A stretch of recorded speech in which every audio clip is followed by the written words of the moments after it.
Hello students, स्वागत है आपका यूट्यूब चैनल एलेक्स गुरु पर। इस वीडियो सीरीज़ में हम आपके लिए लेकर के आए हैं इलेक्ट्रिकल और इलेक्ट्रॉनिक्स इंजीनियरिंग का एक बहुत ही इम्पॉर्टेंट सब्जेक्ट, नेटवर्क एनालिसिस या सर्किट थ्योरी। इस सब्जेक्ट की सबसे इम्पॉर्टेंट बात ये होती है कि ये सब्जेक्ट स्टूडेंट्स को जब पढ़ते हैं तब बहुत टफ लगता है। इवन जब मैंने भी अपनी स्टडीज़ की थी, इंजीनियरिंग किया था, तब मुझे भी ये सब्जेक्ट शुरुआती दौर में टफ लगा।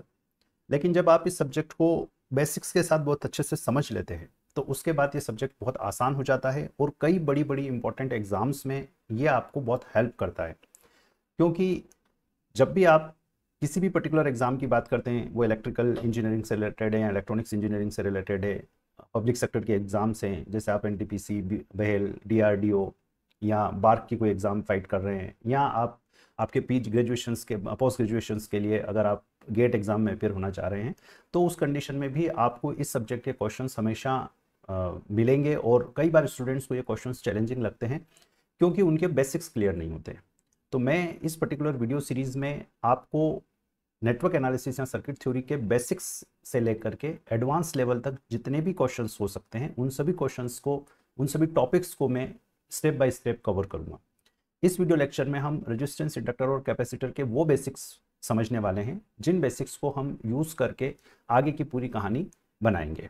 तो और आगे बात ना करते हुए हम इसको स्टार्ट करेंगे। स्टार्ट करने से पहले मैं ये ज़रूर से कहूँगा कि आप वीडियोस को लाइक और शेयर करना ना भूलें, और साथ ही साथ अगर अभी तक आपने हमारा चैनल सब्सक्राइब नहीं किया है तो चैनल सब्सक्राइब ज़रूर से करें। तो स्टूडेंट्स, अब हम स्टार्ट करते हैं। देखिए, जब हम इस पर्टिकुलर सब्जेक्ट की बात करेंगे तो हमारे पास नेटवर्क होगा।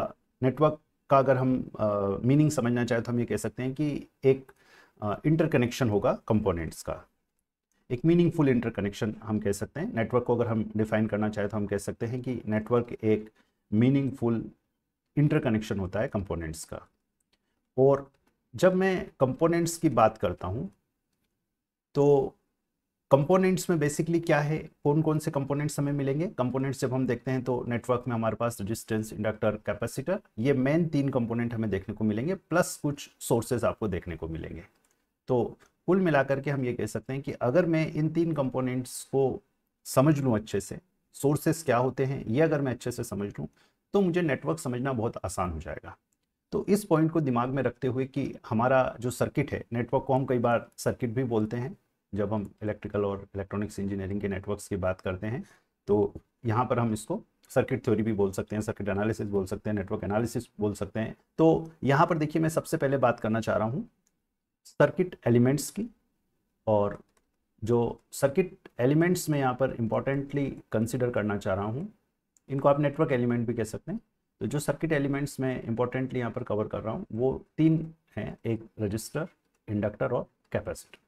तो देखिए, हम एक एक आपको यहाँ पर एक टेबुलर फॉर्म में इसको कवर करते हैं, एक टेबुलर फॉर्म में इसको समझते हैं। तीनों को हम पैरेलल लेकर के समझते हैं ताकि इनके क्या रिलेशन है, ये क्या होते हैं और क्या मिनिमम आपको पता हमेशा होना चाहिए, हम उसको लेकर के इनको समझते हैं। एक बार अगर आपको ये चीज़ें जो मिनिमम आपके पास होनी चाहिए ये अगर आपको क्लियर है तो आसानी से आप किसी भी क्वेश्चन को अटेम्प्ट करने की शुरुआत कर सकते हैं। जब वो शुरुआत हो जाती है तो ऑटोमेटिकली फिर क्वेश्चंस आपको आपके बनने लग जाते हैं। तो स्टूडेंट्स देखिए, सबसे पहले आप इन तीनों जो कंपोनेंट हमने यहाँ पर लिखे हैं, इन तीनों कंपोनेंट्स के सिंबल हम क्या यूज़ करते हैं, हम उन सिंबल्स को बना लें। तो देखिए, रेजिस्टेंस का सिंबल हो सकता है आपको ये पता हो, लेकिन फिर भी मैं अपने लेवल पर इस चीज़ को अच्छे से कवर करने के पॉइंट ऑफ व्यू से एक बार हर चीज़ को बिल्कुल बेसिक से लेकर के चल रहा हूँ। बेसिक से लेकर के चलने का कंसेप्ट या कहना मेरा सिर्फ ये बनता है कि आप इस नॉलेज को लेकर के अगर आगे बढ़ रहे हैं, आप अगर इतनी बात सुनकर के आगे बढ़ रहे हैं, तो आपको ये सोचने की ज़रूरत नहीं है कि क्वेश्चन में कुछ ऐसा छुपा होगा जो मुझे नहीं पता है। आप बस इतना जान लीजिए, और इतना जान करके अगर आप आगे बढ़ रहे हैं तो आप किसी भी क्वेश्चन के, किसी भी एग्जाम के क्वेश्चन को आप आसानी से अटेम्प्ट कर सकते हैं। तो सबसे पहले जो इम्पोर्टेंट पॉइंट हमारे लिए होता है वो यही होता है कि हम इन तीनों कंपोनेंट के सिंबल्स अच्छे से देख लें। ये आपका रेजिस्टेंस का सिंबल, रजिस्टर का सिंबल है, और हम रेजिस्टेंस को, रजिस्टर के रेजिस्टेंस को R से डिनोट करते हैं। इंडक्टर के इंडक्टेंस को हम L से डिनोट करते हैं, और कैपेसिटर के कैपेसिटेंस को हम C से डिनोट करते हैं। मतलब ये आपका रेजिस्टेंस, ये आपका L आपका इंडक्टेंस, और सी आपका कैपेसिटेंस है। अब हम ये समझें कि रजिस्टर, इंडक्टर और कैपेसिटर होता क्या है। तो देखिए, रेजिस्टेंस को अगर हम देखें तो रेजिस्टेंस किसी मटेरियल की प्रॉपर्टी है, एक प्रॉपर्टी है। इस प्रॉपर्टी की सहायता से रेजिस्टेंस अपोज करता है फ्लो का। अब रेजिस्टेंस में से क्या बहता है, तो रेजिस्टेंस में से करंट बहता है, तो इस करंट फ्लो का रेजिस्टेंस अपोज करता है। देखिए, बहुत सिंपल लैंग्वेज में मैं आपको समझाने की कोशिश करूंगा। फिजिकली कैसे करता है हम इसकी भी बात करेंगे। अभी हम सिर्फ ये समझे डेफिनेशन की अगर हम बात करें तो रेजिस्टेंस एक मटेरियल की प्रॉपर्टी है by virtue of which it opposes the flow of current, या उस प्रॉपर्टी की सहायता से वो रजिस्टर करंट प्रवाह का विरोध करता है। मतलब करंट उसमें फ्लो वो नहीं होने देता है। जितना ज़्यादा रेजिस्टेंस उतना ही आपका करंट कम बहेगा, ऐसा हम कहना चाह रहे हैं। इंडक्टर की अगर हम बात करें तो इंडक्टर का जो इंडक्टेंस है वो इंडक्टेंस भी एक मटेरियल की प्रॉपर्टी है जो कि अपोज करती है। अगेन देखिए, समझना आप, यहां पर अपोज करती है। अपोज किसका? अपोज चेंज का। आप समझिए, मेरा इंडक्टर किसी भी चेंज का अपोज करता है। चेंज का अपोज करने का मतलब ये हुआ कि अगर इस इंडक्टर के अंदर से कोई करंट आई बह रहा है, फ्लो हो रहा है, तो इस करंट आई में आप कोई भी चेंज करोगे तो इंडक्टर इसका अपोज करेगा। अब इंडक्टर कैसे अपोज करता है, ये इसका फिजिकल फिनोमिना है, वो उस पर भी हम बात करेंगे। अभी हम सिर्फ डेफिनेशन की बात कर रहे हैं। रजिस्टर अपोज करता है करंट फ्लो का, और इंडक्टर अपोज करता है चेंज का, चेंज इन करंट। हम इसको और स्पेसिफाई कर देते हैं, चेंज इन करंट। कैपेसिटर का कैपेसिटेंस कैपेसिटर के स्टोरेज कैपेबिलिटी को शो करता है। स्टोरेज कैपेबिलिटी को शो करेगा, मतलब जितना ज्यादा कैपेसिटेंस उतना ही ज्यादा वो चार्ज स्टोर कर सकता है, अपन ऐसा कह सकते हैं। तो कुल मिलाकर के हम यहाँ पर हमने अगर डेफिनेशन की अगर हम बात करें तो हमने डेफिनेशन तीनों कंपोनेंट की आपको बता दी है, तीनों एलिमेंट्स को की आपको बता दी है कि रेजिस्टेंस एक प्रॉपर्टी है मटेरियल की by virtue of which it opposes the flow of current. Inductor का जो इंडक्टेंस है वो इंडक्टेंस अपोज करता है किसी इंडक्टर में बहने वाले करंट में चेंज का। और कैपेसिटर स्टोर करता है, चार्ज को स्टोर करता है। उस स्टोरेज कैपेबिलिटी को, कितना चार्ज वो स्टोर कर सकता है, उस कैपेबिलिटी को कैपेसिटेंस रिप्रेजेंट करता है। अब फिजिकली हम अगर बात करना चाहें तो हम कह सकते हैं कि रेजिस्टेंस में जो आपका रजिस्टर है, उस रजिस्टर में जो जो कंपोनेंट है, उन कंपोनेंट में जो इलेक्ट्रॉन्स है, वो इलेक्ट्रॉन्स जब एक दूसरे से टकराते हैं, जब करंट आपका फ्लो होता है तो वो जब एक दूसरे से टकराते हैं तो उनके टकराने की वजह से एनर्जी का लॉस होता है। और हम इसी एनर्जी लॉस को अपोज कह रहे हैं बेसिकली, कि वो करंट फ्लो का अपोज करता है। इंडक्टर की अगर मैं बात करूं तो देखिए, किसी चेंज का अपोज करना मतलब आप ये मान के चलिए कि वहां कोई एक ऐसा फील्ड है, जो फील्ड जब आप चेंज करते हो तो वो एग्जिस्टिंग फील्ड आपको कुछ समय वो करंट देता है, और इसी को हम कहते हैं अपोज करना, परिवर्तन का। कैसे परिवर्तन का अपोज करेगा? देखिए, इंडक्टर में जब आप किसी भी एक कंडक्टर में आपने पढ़ा होगा 11th-12th में, यहाँ सुना होगा, नहीं पढ़ा है तो आप अभी सुन लीजिए कि किसी भी वायर में जब आपका करंट फ्लो होता है तो उस वायर के आसपास एक मैग्नेटिक फील्ड प्रोड्यूस होता है। मतलब ये हुआ कि जहां इलेक्ट्रिक करंट है वहां पर मैग्नेटिक फील्ड भी होगा ही होगा। तो जब आपका करंट फ्लो हो रहा है तो उस पर्टिकुलर कंडक्टर के आसपास एक मैग्नेटिक फील्ड भी होता है। और दूसरा, अगर मैं किसी कंडक्टर को किसी मैग्नेटिक फील्ड में रखूं तो वो जो मैग्नेटिक फील्ड है, उस मैग्नेटिक फील्ड की वजह से उस कंडक्टर के अंदर करंट बहने लग जाएगा। तो कुल मिलाकर के हम ये कहना चाह रहे हैं कि अगर सपोज आपने इंडक्टर में कोई करंट, आपके इंडक्टर में अभी कोई करंट बह रहा है, मान लो 2 एम्पियर का करंट बह रहा है, और आपने उस इंडक्टर से सपोज, मैं यहाँ पर थोड़ा सा इसको बना करके समझा दूं, ये सपोज 2 एम्पियर का करंट आपके इस इंडक्टर से अभी फ्लो हो रहा है, और आपने इसको 2 एम्पियर से, मतलब जब 2 एम्पियर करंट फ्लो हो रहा है तो यहाँ पर एक मैग्नेटिक फील्ड होगा, मैग्नेटिक फील्ड होगा मतलब फ्लक्स की वजह से, मैग्नेटिक फ्लक्स की वजह से यहाँ पर एक मैग्नेटिक फील्ड बना हुआ है।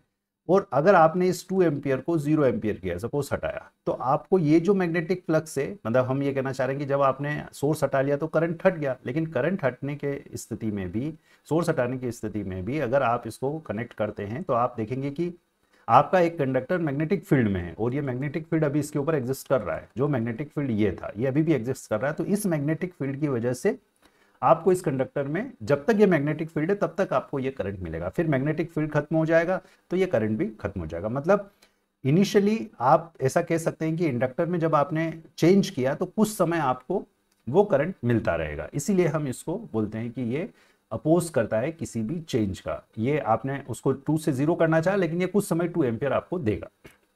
इसी टाइप से जब मैं कैपेसिटर की बात करता हूं, तो कैपेसिटर के केस में हम ये बोल सकते हैं कि कैपेसिटर में, पैरेलल प्लेट कैपेसिटर को अगर हम एग्जांपल लें तो हम ये कह सकते हैं कि इसमें प्लेट्स बनी होती हैं। इन प्लेट्स पर जब आपका करंट बहता है तो इन प्लेट्स पर चार्ज आ जाता है, और वो चार्ज ये प्लेट्स स्टोर कर लेते हैं। इसकी वजह से इसमें एक इलेक्ट्रिक फील्ड की फॉर्म में एनर्जी स्टोर होने लग जाती है। तो ये इनका फिजिकल फिनोमिना हो गया। फिजिकली हमने ये देख लिया कि ये कैसे करंट फ्लो का या करंट चेंज का, या कैसे ये कैपेसिटर इस एनर्जी को स्टोर करता है। अब एक चीज़ और यहाँ पर मैं थोड़ा सा ऐड कर दूँ, और वो बहुत इंपॉर्टेंट होता है।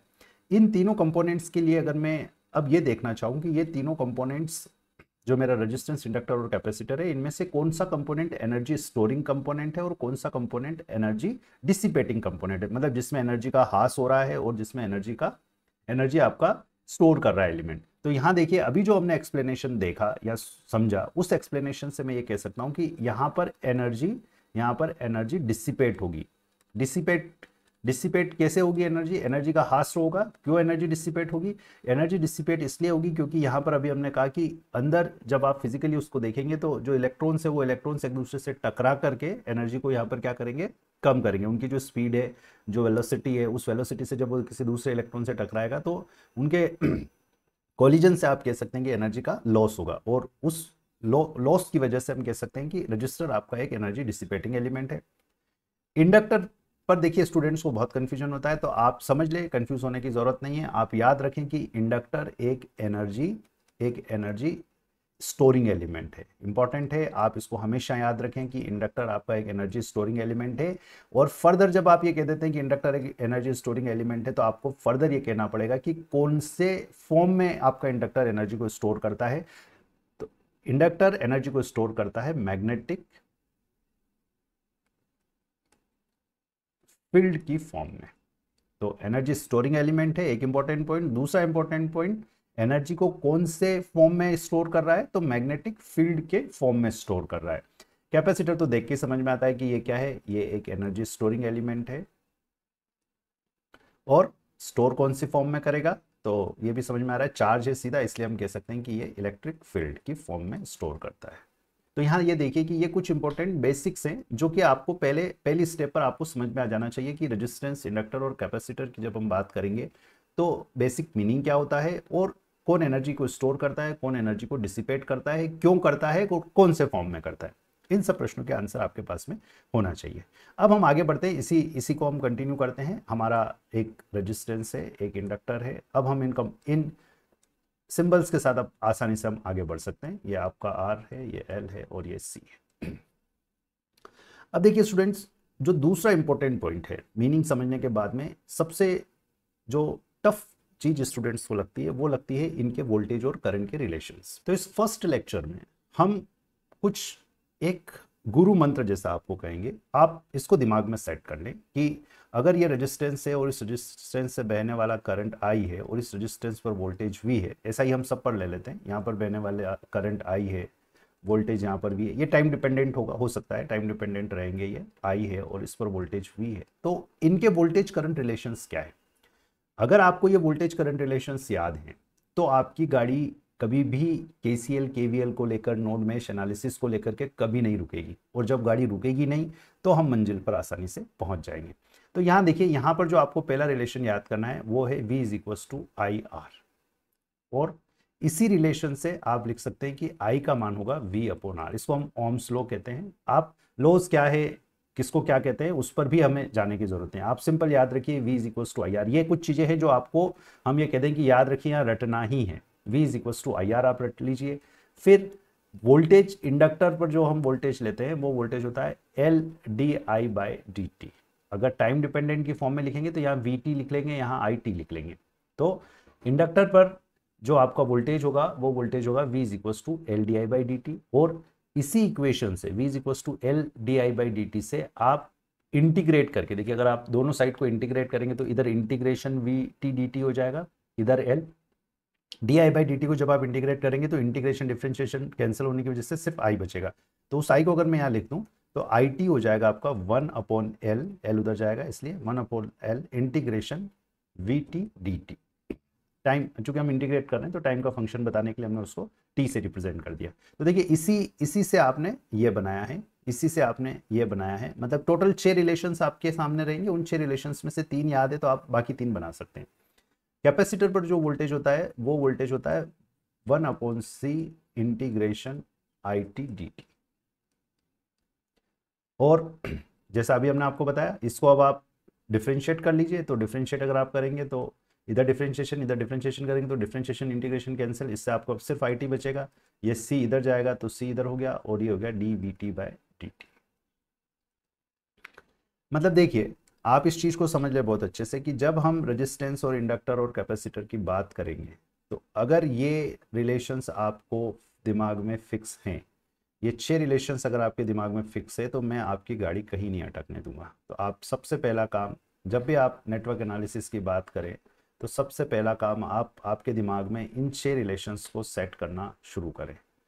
अगर ये 6 रिलेशंस आपके दिमाग में सेट है तो आपकी गाड़ी आसानी से चलती रहेगी। V is equals to I R resistance के केस में, इंडक्टर के केस में V is equals to L D I by D T और कैपेसिटर के केस में V is equals to 1/C integration I T D T. इन relation से 3 relation से आप अगले 3 रिलेशन इसी इक्वेशन को मॉडिफाई करके आसानी से निकाल सकते हैं। कैसे निकालना है वो भी अभी हमने आपको क्लियर कर दिया। अब इनके सीरीज और पैरेलल कनेक्शन, सीरीज और पैरेलल कनेक्शन के रिलेशंस जो हमें याद रखने हैं। सीरीज कनेक्शन और पैरेलल कनेक्शन क्या होता है, एक सेकंड के लिए पहले हम ये देख लें। तो सीरीज कनेक्शन की जब मैं बात करता हूँ तो सीरीज कनेक्शन में हम ये देखते हैं कि कंपोनेंट्स को हम इस टाइप से कैस्केड फॉर्म में कनेक्ट करते हैं, एक के बाद एक कनेक्टेड। अगर कंपोनेंट्स है, ये मान लो 3 रेजिस्टेंस R1 R2 और R3 मैंने लिए हैं और उनको एक के बाद एक, मतलब इस R1 का जो के 2 सिरे हैं, R2 के 2 सिरे हैं, R1 का दूसरा सिरा R2 के पहले सिरे पर कनेक्टेड है, R2 का दूसरा सिरा R3 के पहले सिरे पर कनेक्टेड है। इस प्रकार से जब कनेक्शन होता है तो हम इसको कहते हैं सीरीज कनेक्शन। पैरेलल कनेक्शन की जब हम बात करते हैं तो पैरेलल कनेक्शन में ये एक रेजिस्टेंस इसके 2 सिरे, ये दूसरा रेजिस्टेंस जिसके 2 सिरे, ये तीसरा रेजिस्टेंस इसके 2 सिरे। जब ये सभी एक ही पॉइंट पर मिलते हों, अगर हम इन तीनों को एक ही पॉइंट पर मिला दें और दूसरे टर्मिनल्स को भी हम दूसरे टर्मिनल पर मिला दें तो ऐसे कनेक्शन को हम पैरेलल कनेक्शन कहते हैं।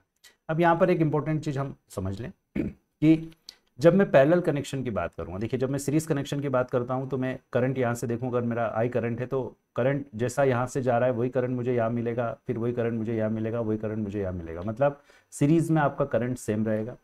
पैरेलल में देखिए अगर मेरा आई करंट यहाँ से आ रहा है तो कुछ करंट इधर जाएगा, कुछ इधर जाएगा, कुछ इधर जाएगा। कितना जाएगा इसके बारे में हम अलग से एक वीडियो लेक्चर में बात करेंगे करंट डिवीजन रूल के को लेकर के। पर अभी हम ये समझ लें कि करंट डिवाइड हो रहा है पैरेलल के केस में, पैरेलल के केस में करंट डिवाइड हो रहा है, सीरीज के केस में करंट डिवाइड नहीं होता है। तो जब करंट डिवाइड हो रहा है इसका मतलब इसमें करंट सेम नहीं है, और करंट सेम नहीं है पर चूंकि तीनों टर्मिनल एक ही टर्मिनल पर कनेक्टेड है इसलिए इन तीनों पर वोल्टेज सेम रहेगा। तो पैरेलल में वोल्टेज, पैरेलल कनेक्शन में वोल्टेज सेम रहेगा और सीरीज कनेक्शन में करंट सेम रहेगा। ये आप इसको देख करके आसानी से समझ सकते हैं और इसको आपको समझ करके याद भी रखना है, क्योंकि कई बार कहाँ करंट डिवाइड होगा, कहाँ वोल्टेज सेम होगा, ये सब हमें डिसाइड करना रहेगा। तो पैरेलल में अगर कोई भी कंपोनेंट्स पैरेलल में कनेक्टेड है, कॉम्बिनेशन भी हो सकता है कंपोनेंट्स का, ये रेजिस्टेंस है और अगर मान लो यहाँ पर मैं एक साथ में कुछ बैटरी कनेक्ट कर दूं और ये, तो उस कंडीशन में आप ये कह सकते हैं कि ये पर्टिकुलर पूरी ब्रांच इस रेजिस्टेंस और इस रेजिस्टेंस के पैरेलल में कनेक्टेड है। तो कॉम्बिनेशन हो सकता है, लेकिन इंपॉर्टेंट ये है कि पैरेलल में जो जब भी कुछ कंपोनेंट्स आप देखेंगे तो उन कंपोनेंट्स पर वोल्टेज सेम होगा, सीरीज में जब आप कंपोनेंट्स देखेंगे तो उन कंपोनेंट्स में करंट क्या होगा, सेम होगा। तो इन सीरीज और पैरेलल के कंसेप्ट को देखते हुए अगर हम यहाँ पर दो रेजिस्टेंसेस R1 और R2 मान के सीरीज में कंसिडर करें और इक्विवेलेंट रेजिस्टेंस की मैं बात करूं तो equivalent resistance simply R1 plus R2 होगा। अगर दो रेजिस्टेंसेस पैरेलल में कनेक्टेड है, इस टाइप से दो रेजिस्टेंसेस अगर पैरेलल में कनेक्टेड है ये R1 और R2 मान का, तो 1/R इक्विवेलेंट होगा 1/R1 प्लस 1/R2। और जब आप इसको दो रेजिस्टेंस के लिए सोल्व करेंगे तो आएगा R1 into R2 upon R1 plus R2। तो हम उसको अभी यहाँ नहीं लिख रहे हैं, आप ऐसा ही याद रखिए, फिर उसको जब अपन यूज़ करेंगे तब एक दो बार इस फॉर्मूले को सॉल्व करके हम समझ लेंगे। इंडक्टर के केस में देखिए, अगर यही सेम बात हम इंडक्टर के लिए करें, इंडक्टेंस L1 और L2 दो इंडक्टर आपने सीरीज में कनेक्ट कर रखे हैं और दो इंडक्टर आपने पैरेलल में कनेक्ट कर रखे हैं, तो आप यहाँ पर ये देख लीजिए कि इन दोनों को जब आप इंडक्टर और कैपेसिटर को बात करेंगे तो ये एक दूसरे के फ्रेंड है। एक दूसरे के फ्रेंड है मतलब यहाँ पर L equivalent L1 plus L2 ही होगा और यहाँ पर L इक्विवेलेंट आप 1/L equivalent equal to 1/L1 और प्लस 1/L2 फॉर्मूले से लिख सकते हैं। इसी टाइप से जब आप कैपेसिटर की बात कर रहे हैं और कैपेसिटर के केस में अगर आप ये कहें कि C1 और C2 दो मान के कैपेसिटेंस सीरीज में कनेक्टेड है और दो कैपेसिटर्स अगर C1 और C2 मान के पैरेलल में कनेक्टेड है, तो कैपेसिटर का बिहेवियर रेजिस्टेंस और इंडक्टर से अपोजिट है, मतलब मित्र नहीं है, शत्रु राशि है, ये अपन ऐसा कह सकते हैं। और शत्रु है इसका मतलब यहाँ पर जब हम सीरीज के केस में इक्विवेलेंट कैपेसिटेंस की बात करेंगे तो 1/C equivalent is equals to जाएगा 1/C1 प्लस 1/C2। और जब पैरेलल में C इक्विवेलेंट की मैं बात करूंगा तो हो जाएगा C1 प्लस C2। देखिए कई सारी बड़ी बड़ी एग्जाम्स में कई बार आपको जब कुछ कैलकुलेशंस करनी होती है और इनमें अगर हमें कन्फ्यूजन हो जाता है तो हमारा पूरा बाकी पड़ा हुआ गड़बड़ हो जाता है। अभी आप अगर इतना समझ पा रहे हैं कि तीन बेसिक एलिमेंट्स है, circuit elements, resistance, inductor, capacitor है, इन तीनों का मीनिंग ये है, इन तीनों के वोल्टेज करंट रिलेशंस ये हैं और इन तीनों के सीरीज पैरेलल कनेक्शंस में रिलेशंस ये है। अगर आप इतना समझ पा रहे हैं तो ये मोर देन सफिशिएंट है बेसिक्स के पॉइंट ऑफ व्यू से। तो आगे आने वाले वीडियो लेक्चर्स में मैं बात करूंगा इन सर्किट एलिमेंट्स के बाद सोर्सेस की, क्योंकि सोर्सेस और सर्किट एलिमेंट्स से ही आपका नेटवर्क या सर्किट बनने वाला है। तो आप बने रहें इलेक्स गुरु पर, वीडियोस आप देखते रहें, लाइक करें, शेयर करें और चैनल अगर अभी तक आपने सब्सक्राइब नहीं किया है तो चैनल ज़रूर से सब्सक्राइब करें। Thank you.